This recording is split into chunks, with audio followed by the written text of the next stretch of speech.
မင်္ဂလာပါရှင်ဟိုနေ့ကပညာဒါနသင်ပေးတဲ့ဒီပုံစံလေးပေါ့နော်ဒီပုံစံလေးကိုဒီလိုပုံစံလေးချုပ်တာလေးညှက်နီးလေးကိုပြပေးပါမယ်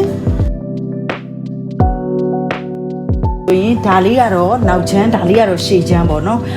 ပတ်တန်ပေါ်မှာညှက်မယ်ဆိုရင်ကျမတို့ဒီလိုအရေးထဲလိုက်အတိုင်းပဲခြေစားတွေကိုခောက်ပြီးတော့ညှက်ထားပါတယ်အလှချင်းထပ်ထားပါတယ်နော်သူကဘာလဲဆိုတော့ခောက်ကြောင်းအမှတ်သားပဲဖြစ်ပါတယ်ဒါရှေ့ချမ်းကိုဒီလိုလေးခောက်ပြီးတော့ဒီလိုညှက်လိုက်ပါမယ်ဒီလိုတင်းလိုက်မယ်နော်ဒါခောက်ကြောင်းဆိုတော့ဒါရှေ့ချမ်းပေါ့နော်ဒါကလည်းခောက်ကြောင်းနဲ့ကျမတို့ယူပြီးတော့ညှက်ပါမယ်ဒီလိုဖြစ်သွားမယ်နော်အဲ့ဒါခဏလေးပင်သီးလေးတွေလိုက်ထိုးပါမယ်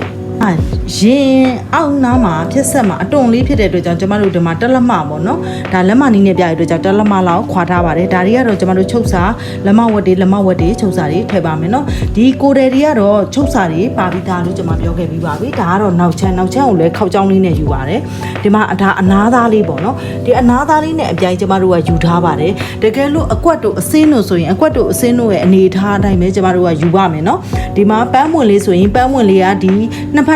ဖက်လာဟိုပါအပေါ်အောက်မရှိရဲ့အတွက်ကြောင့်မလို့ဒီလိုယူရပါတယ်ဒီလိုယူဆိုတာဒီလိုကျမတို့ကဒီလိုတက်လဲရတယ်ဒီဟာကိုအောက်နာဒီဟာကိုအပေါ်ထားလဲရတယ်အဲ့ဒါကိုပြောတာပါနော်အဲ့တော့ကျမတို့ကဒီပုံစံအတိုင်းဒီလိုတက်တယ်ဆိုဒီညကတော့လက်ရတယ်ပေါ့နော်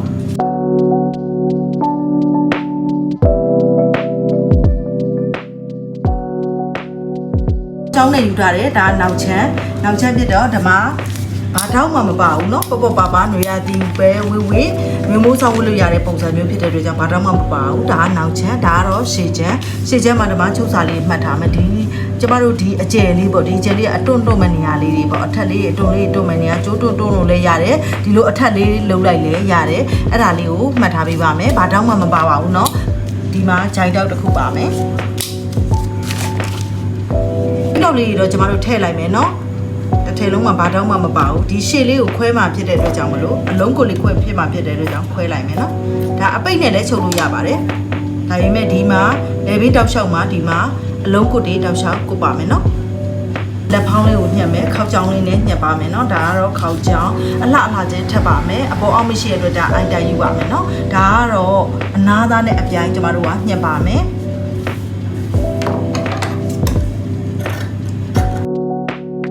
လေဘင်းကိုအလုံးကိုလေးကုတ်ဖို့အတွက်ကိုညှက်ပါမယ်အဲ့ဒါကအဆွေလေးယူပြီးညှက်ထားမယ်เนาะအပြားကတော့တလမခွဲ1.6စိတ်လောက်အပြားလေးယူပြီးညှက်မယ်1ခွဲလောက်ဆိုလည်းရပါတယ်အခုလိုအဆွေစားလေးယူပြီးတော့ညှက်ထားပါမယ်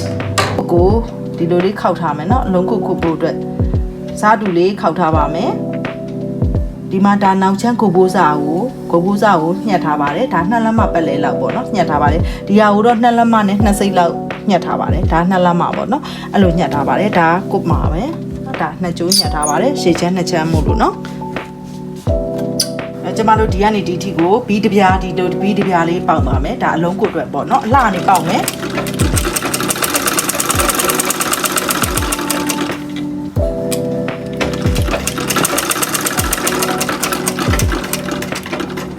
ဒီနားလေးတော့နည်းနည်းလေးတောက်ထားပါတယ်တောက်တာလေးတော့မပြတော့ဘူးเนาะကဲတောက်လျှောက်လေးနေမှမယ်ရှင်လိုမျိုးပေါက်ပြီးသွားရင်เนาะပေါက်ပြီးသွားတဲ့ခါမှာဒါလေးကိုအထဲကိုထည့်မယ်เนาะဒါလေးကိုအထဲထည့်ပြီးတော့ဒီအစလေးကိုပေါ့เนาะဒီလိုထည့်ပြီးတော့ငုံပါမယ်အဲ့ဒါကိုအလုံးကုတ်လို့ခေါ်ပါတယ်เนาะပေါက်မယ်ဆိုရင်ဒီကြားတွေကနေပေါက်ပါမယ်ဒီကြားလေးတွေကနေတောက်လျှောက်ပေါက်ပါမယ်ရှင်ကျမတို့ကဒီမှာပေါက်နေရင်ဒီမှာဒီဘက်ဒီလိုလေးလှန်လိုက်မယ်ဒီလိုလေးဝင်လိုက်မယ်เนาะဝင်ပြီးတော့ဒီမှာလက်ကလေးနဲ့ကျမတို့အလိုလေးအသားလေးပြားမယ်ပြီးရင်ဒီကြားလေးတွေကနေပေါက်ပါမယ်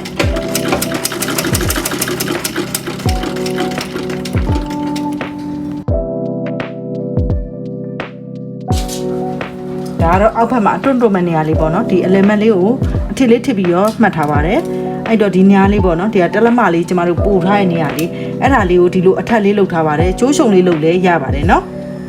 အဲ့ဒါပြီးတော့ဒီဟာလေးကိုအလုံးကိုလေးချုပ်ထားတဲ့ဟာကိုဒီလိုလေးကျမတို့အသားလေးအရေးတွေလိုက်လေးဆက်ထားပါတယ်ဂျိုင်းတောက်တွေလုပ်ထားရဲနော်ပြီးတော့အဲ့ဒါနဲ့ဒါနဲ့ဆက်ပါမယ်ရှင်ဒါအပေါ်ချမ်းရှေ့ချမ်းအပေါ်ချမ်းနဲ့အောက်ချမ်းနဲ့ကိုဆက်ပါမယ်เนาะဒါအလဲစန်တာဒီမှာအထစ်လေးထစ်ထားတဲ့အလဲစန်တာချင်းထပ်မယ်ပြီးတော့ကျမတို့ချုပ်စာကိုလက်မဝက်လောက်တောက်လျှောက်ချုပ်ပါမယ်ရှင်ဆက်ပြီးရခါမှာဒီနေရာလေးကိုဓာတ်ဆက်လေးလိုက်ပါမယ်เนาะ ဒါဆက်လေးလိုက်လဲပြီးရောကျမတို့ဒီမှာတစ်ချောင်းနင်းလို့ရပါတယ်မနင်းချင်လည်းမနင်းလို့ရတယ်မီးဘူးလေးပြားနေအောင်တိုက်မယ်ပြီးရင်တစ်ချောင်းနင်းပေါက်ပြီးသွားပြီဆိုရင်ကျမဒီမနာလေးကိုပါတုတ်ထားတယ်သူကတော့အပေါက်လေးနဲ့ပေါ့အပေါက်လေးဆိုပြီးမှလည်းမပေါ်ပါဘူးเนาะဒီမှာဖဲပြားလေးတွေဖဲကျိုးလေးဒီလိုလေးတက်လိုက်ပါမယ်ဒီလိုလေးတက်လိုက်ပါမယ်ဒါမှမဟုတ်ရင်ဒီနားလေးမှာတက်လိုက်ပါမယ်ဖဲကျိုးလေးကိုအဲ့ဒါဆိုဒီအပေါက်လေးကမပေါ်တော့ဘူးပေါ့နော်အဲ့လိုလေးချုပ်လို့လည်းရပါတယ်ဒီမှာလည်းတက်လို့ရပါတယ်ဒီမှာကျဲကြီးလေးတစ်လုံးနှလုံးလောက်တက်လို့လည်းရပါတယ်မျိုးစုံချုပ်လို့ရပါတယ်เนาะဒီအောက်ကိုတော့เนาะဒီအောက်ကိုတော့တလက်မခောက်မှဖြစ်တဲ့အတွက်ကြောင့်မလို့ဓာတ်ဆက်လိုက်ပြီးတလက်မခောက်လည်းရတယ်နှစ်စိတ်ခောက်ပြီးရောလက်မဝက်ခောက်ဒါမှမဟုတ်ဆက်နဲ့ပေါက်လေးရတယ်နှစ်စိတ်ခောက်လည်းရပါတယ်ဒါကတော့မျိုးစုံချုပ်လို့ရပါတယ်ရှေ့ချမ်းလေးကိုပဲပြပြီးတော့မယ်เนาะနောက်ချမ်းကိုတော့မပြပြီးတော့ပါဘူးရှင်အားလုံးပဲကိုယ်စိတ်နှပြကျမ်းမှချမ်းသာကြပါစေရှင်ဗီဒီယိုရှေ့သွားမှာဆိုလို့เนาะဘိုင်ဘိုင်